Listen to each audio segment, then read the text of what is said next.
नमस्कार जी सर्वांना। आजच्या व्हिडिओमध्ये महान त्यागी बाबा जुमदेवजी यांच्या दौऱ्यावर घडलेला सत्य अनुभव सादर करीत आहे। एकदा बाबांचा दौरा होलमारा सातोना या गावी गेला होता।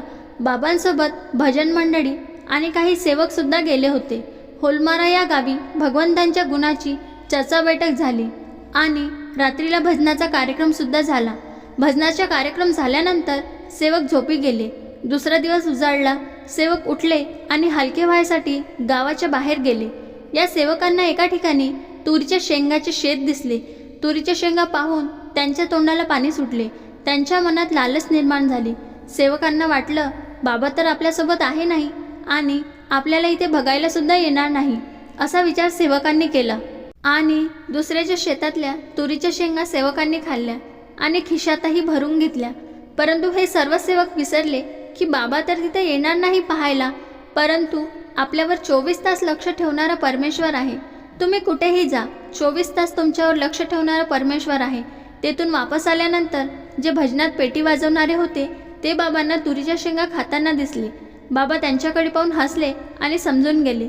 त्याच दिवशी सायंकाळी भजनाचा कार्यक्रम सातोन्याला असल्यामुळे भजन मंडळी आणि सेवक बैलबंडीने सातोन्याला गेले। जवळपास सायंकाळचे 8 वाजले आणि भजन मंडळी स्टेजवर चढली। पेटी, ज्याला आपण हार्मोनियम म्हणतो, त्या पेटीचे 3 सूर बंद पडले होते। खूप प्रयत्न केले पण पेटीचे ते 3 सूर लागतच नव्हते। त्यामुळे भजनाचा कार्यक्रम सुरू करण्यास वेळ होत होता। तेव्हा बाबा म्हणाले, कसं काय मंडळी, भजनाला उशीर का होतोय? तेव्हा सेवक म्हणाले, पेटीत ट्यूबलाईटचे किडे गेले आहेत म्हणून पेटीचे 3 सूर लागत नाही बाबा। बाबा हसू लागले व त्या सेवकाला म्हणाले, पेटीत ट्यूबलाईटचे किडे वगैरे नाही गेले, त्यात तुरीच्या शेंगा गेल्या आहेत। बाबांचे हे शब्द ऐकताच भजन मंडळी स्टेजच्या खाली उतरली आणि बाबाला दुसऱ्यांच्या शेतातील शेंगा चरून खाल्ल्याबद्दल माफी मागितली। माफी मागितल्यानंतर पेटी दुरुस्त झाली आणि भजनाचा कार्यक्रम सुरू झाला।